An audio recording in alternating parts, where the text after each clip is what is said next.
Hi, my name's Austin Stankowski and I'm 12 years old.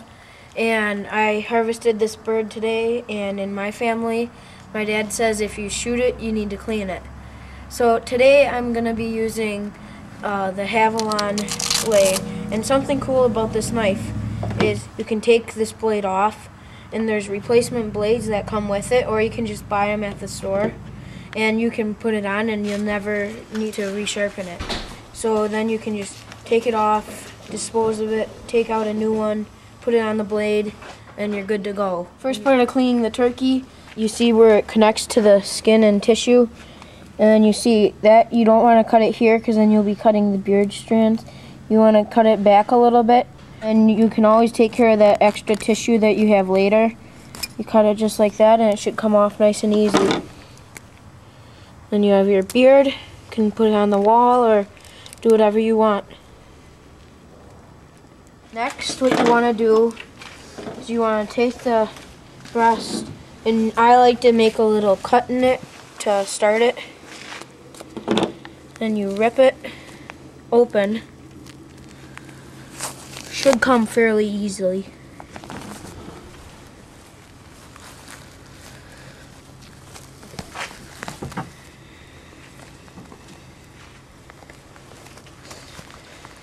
You want to clean all the skin off from each side of the breast.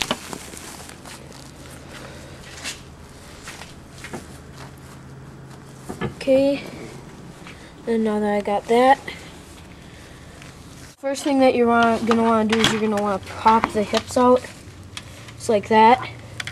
And it looks like this bird must have been a fighting bird because it's got a big bruise here and a big bruise here and a cut in it, probably from spurring. And next, what you're going to want to do is you're going to want to take out the crop. And when a bird swallows, that's where all the food goes.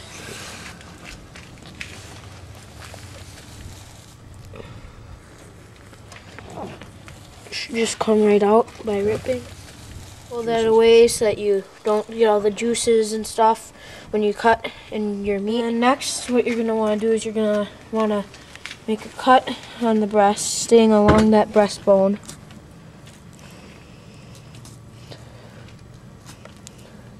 Right along the top of it at first. Maybe venture over a little bit over there to get all that meat. Just making sure that you get everything.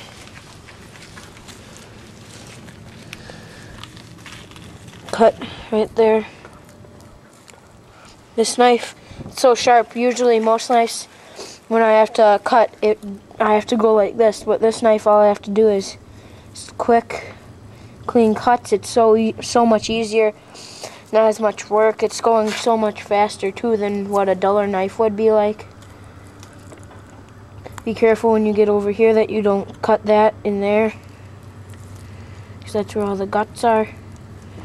And you want to cut this right along the wishbone.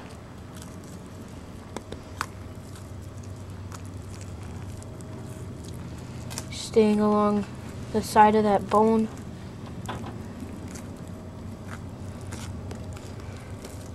Keep cutting along that edge.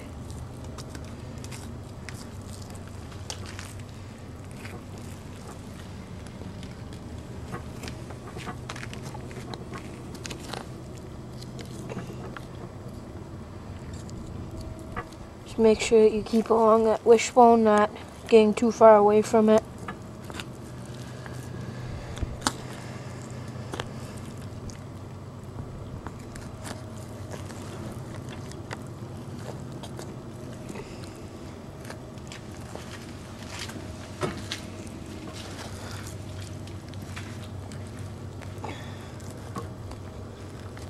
And you're going to want to keep cutting, keep getting all that meat. You're going to get up into that like wing area. And that's when you're going to start cutting it off.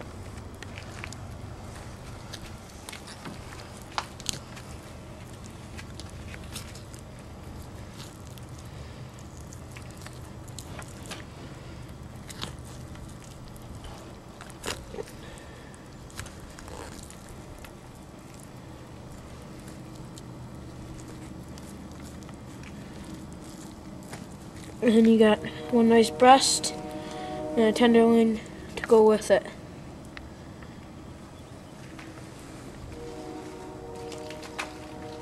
In the bucket. Then you start on the other one. This knife is so sharp, usually it would take me 5 minutes for each breast, but now it's only taking me 2. It's just so sharp I don't even need to worry about really pushing hard on the knife or anything. It just cuts.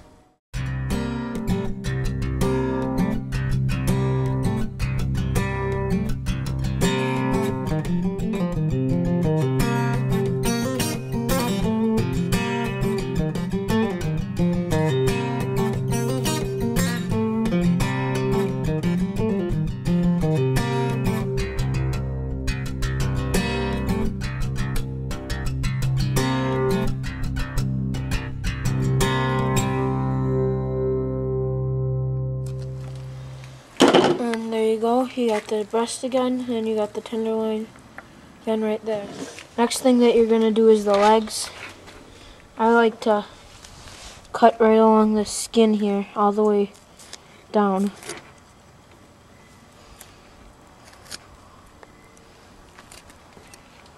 This knife's so sharp again that usually I wouldn't be able to cut it that easily. It's so easy that I just ran it along there and there's nothing hard about it. Some people, you know, they quit and they don't take the legs or anything.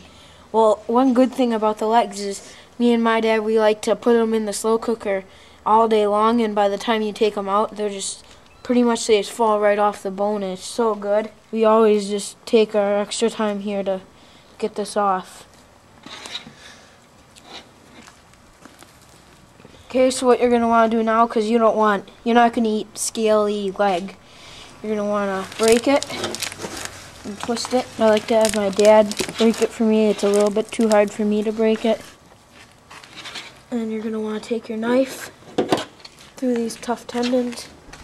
We like to take the spurs off of ours. My dad, he's a taxidermist, so we cut them and then he'll polish them up, get all the scales off, polish them up down to the bone. And we like to put them on a necklace and wear them as like a tribute to the turkeys. Okay, and you're gonna take the rest of this skin away from the leg.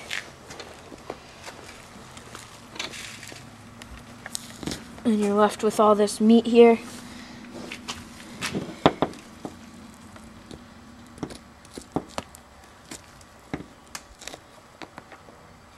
And you just cut right along, getting as much meat as possible.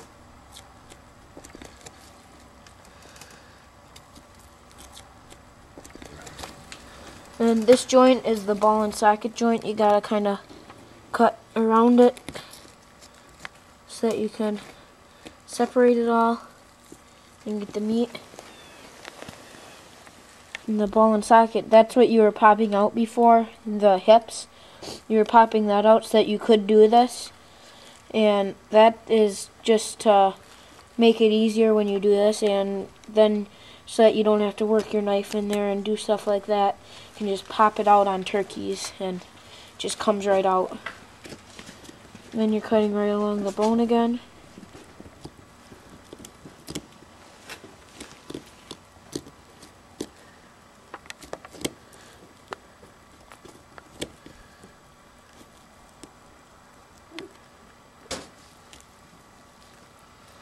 Cutting right along.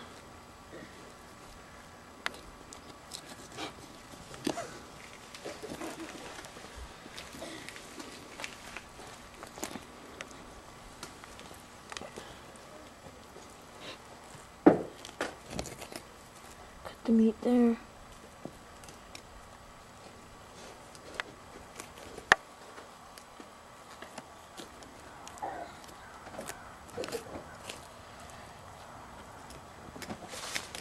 And there's a bunch of skin that's stuck to it yet. Pulling all that out.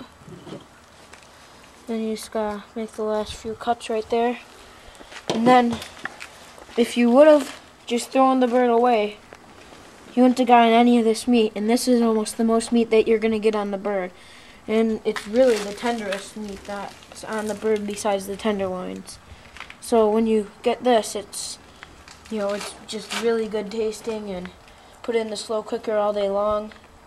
Just like this. So all you need to do is just put it in and put whatever ingredients that you want and get it cooked.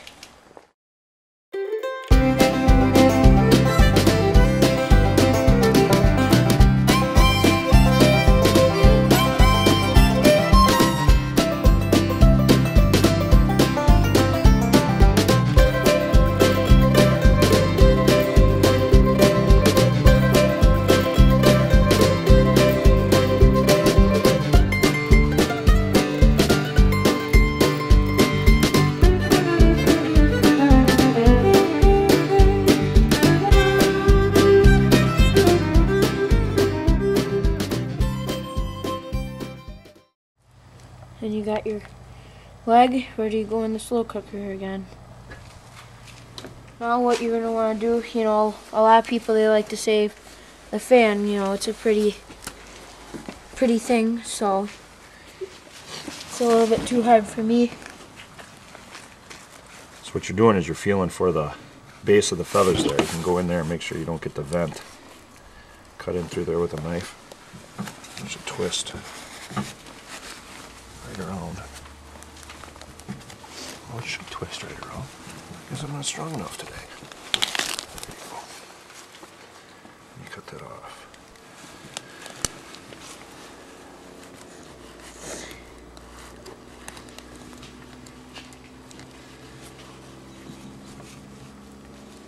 And you got to get all this meat off of here. With having a sharp knife like this, all you do is you run up along the feathers. I'll do this really quick here for you. You go up along the feathers like this. You get as much of this, you get as much meat off as you possibly can, peeling back.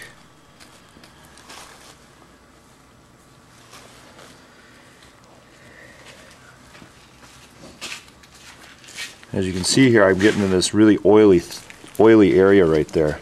This is a bird, all birds have this, it's their oil gland, and what they use that for is to waterproof their feathers.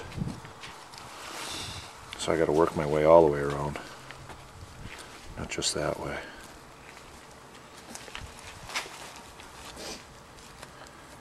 And at some point in time you're going to start cutting, because you're getting that to the base of the feathers, you're going to start cutting back in this direction, and you'll see what I mean in just a little bit while I'm doing it this way. Because those bases of the feathers go quite a ways up and in.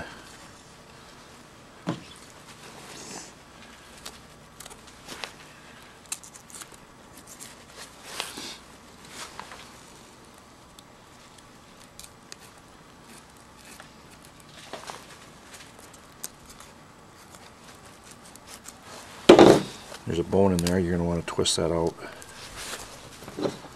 Cut that out of there. A little bit more on this side.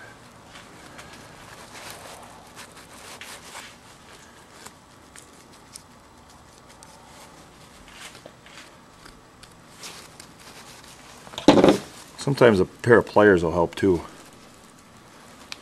to get this out of here.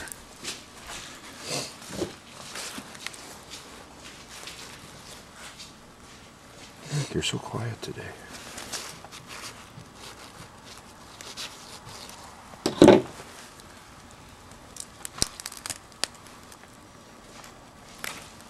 Okay, so here's a fan that I had finished from last year. You can see I got it all stretched out and everything.